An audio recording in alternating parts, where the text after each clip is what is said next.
Yo ho ho, Da Mafia. Welcome to yet another edition of the Da Mafia Report in a very similar video to what I put out yesterday, except for today, we are about to be discussing a very difficult topic: linebacker free agent targets for the Buffalo Bills. It's no news to us that the front office of the Buffalo Bills announced that they are about to allow Matt Milano to test free agency. So the Italian stallion himself, the dude who in my opinion is probably our second best person that played on defense in general, he's about to be walking. He's about to be gone. So obviously the Buffalo Bills need to be able to make a couple of different moves that could at least mask the bleeding. Bring in a player that can at least go on ahead and resemble some type of production that Matt Milano ended up putting out there, whether or not that it's free agency or whether or not that it is for the draft. Now today I'm just focusing on free agents. All these videos I've been putting out about these running back targets or these cornerback, linebacker, defensive end targets, I'm going to be doing the exact same thing for college draft prospects. But since free agency hasn't even begun yet, I am going to just be focusing on free agency from here on out. Today, we're focusing on available outside linebackers. Now, before we dive into any of that, I have a couple of announcements. Number one, download Amazon Music. Get amazonmusic.com/DomMafia. You get an entire month for free. It takes a steaming pile of shit on Spotify and Apple Music, and at the same time, it's helping out my channel. You get it for free, and it's helping out your boy. Go on ahead, hit that link in my description, and sign up for your free trial today. Number two, that last offseason, I ended up doing a lot of things called Reddit videos, right? Yes, I have my own Reddit page, largely due to the fact that I was banned from the Buffalo Bills Reddit page for unknown reasons. Psych, it's because they sit when they pee. But I ended up making my own Reddit page, and I had a great time with the videos that I made. I allowed you guys to send me memes, videos, Buffalo Bills news, Buffalo Bills videos, and I actually made content out of it. I made a video on it, and a lot of people enjoyed it. So I highly recommend going and joining r/Dom Mafia. I'm putting the link to join in there as well. So without further ado, ladies and gentlemen, let's go on ahead and let's look at these top 5 prospects the Buffalo Bills could potentially be targeting in the linebacker position. Starting off, Shaq Barrett. And so he was one of the linebackers that was chasing Patrick Mahomes around and causing Pat Mahomes to run for 397 plus yards, just running away from that QB pressure. He was a large reason why that front seven was so amazing in Tampa Bay. And so yeah, that's right. Right now he is an unrestricted free agent. Right now, dude man is sitting at 29 years old. Last year he had 15 games played, 822 snaps, 57 tackles, 8 sacks, 16 quarterback hits, and 2 forced fumbles. Now, this dude, he is an absolute animal, but if you were to ask me, I think that Tampa Bay is going to find a way to bring him back. He played such a significant role in that pass rush last year. I have a feeling that Shaq Barrett is going to go back to Tampa Bay, and plus, according to Spot Track, his market value is close to like $18 million a year. And with something as that expensive, we might as well just re-sign Matt Milano, whose market value is sitting at 13.1. So as much as I wouldn't complain from a Shaq Barrett perspective, I'm going to have to say no on that one. Number 2 is Bud Dupree from the Pittsburgh Steelers. In my opinion, I was a lot more impressed with his 2019 year. Maybe a lot of that had to do with the fact that he missed quite a few games this year in Pittsburgh.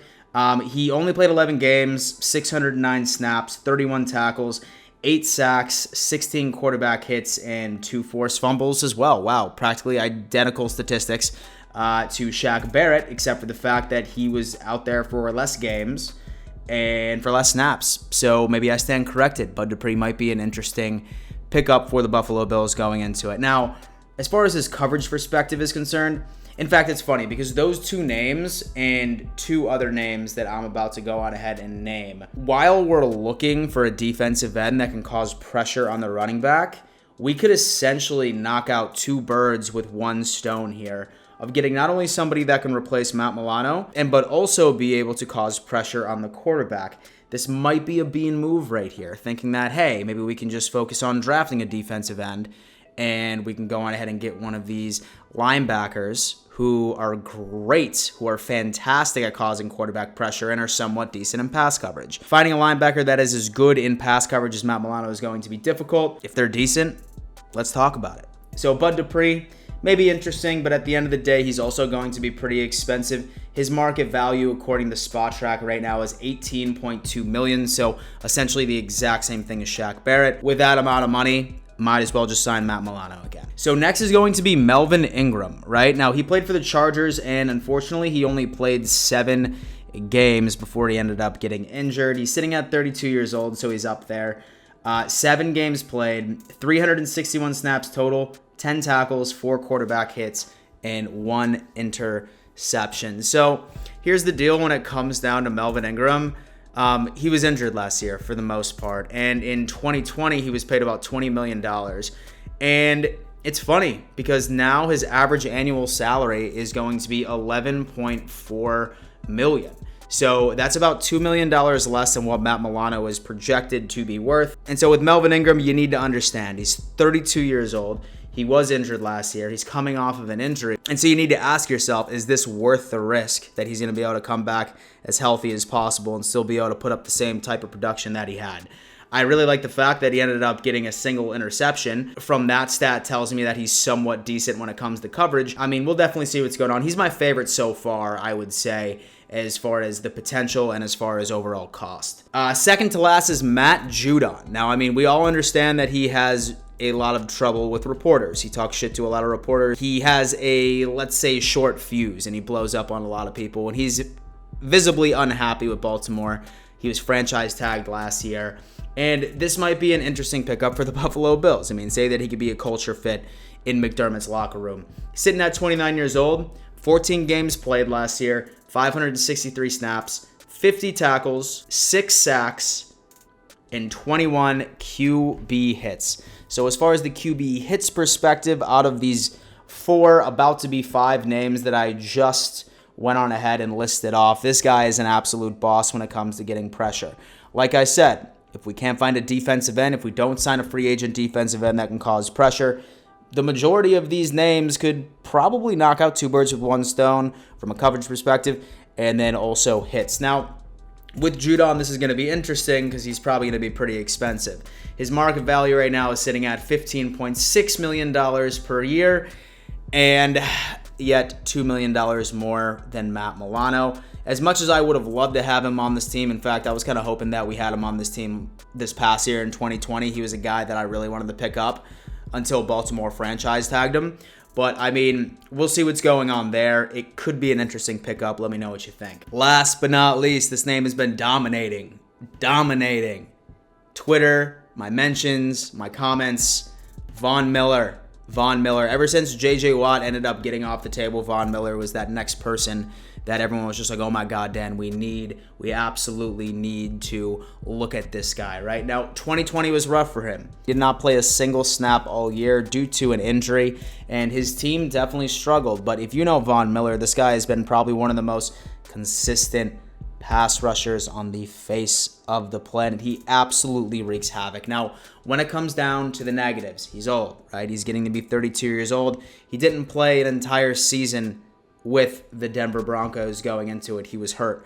And he's technically not even an unrestricted free agent at this point. He's technically a club option. So right now, we're sitting here wondering whether or not that Denver is going to pick up his option or if they are going to move on. If they do, that essentially means that rather than paying him $19 million going into 2021, his market value becomes $10 million out of all the 5 names that I just read off of these outside linebacker prospects. This guy would be the most affordable from a market value perspective. Now, I'm not sure what to make of this SpotTrack calculator for market value. For all I know, this is way off. But if I'm looking at it from this perspective, they're saying a 3-year, $30 million contract, $10 million a year. That's the most affordable option that we have at this point. It really, really is. So we'll see. I think Von Miller would probably be my best option as far as a Matt Milano replacement, number 1, because he'd be a lot cheaper, and I think that we'd see equal to maybe even better production going into it. But we'll see. Del Mafia, what do you think about this entire situation? Do you think that we should just wait for the draft to address the linebacker position? Should we focus on defensive end in free agency? Keep in mind, I'm going to be dropping videos on draft prospects for each and every single position that the Buffalo Bills are in need of, so have no fear. But I do want to hear your opinion. Should we go into free agency for linebacker, or should we wait for the draft? Dom Mafia, thank you so much for tuning in to yet another edition of the Dom Mafia Report. And before I let you go, always remember, let's go Buffalo.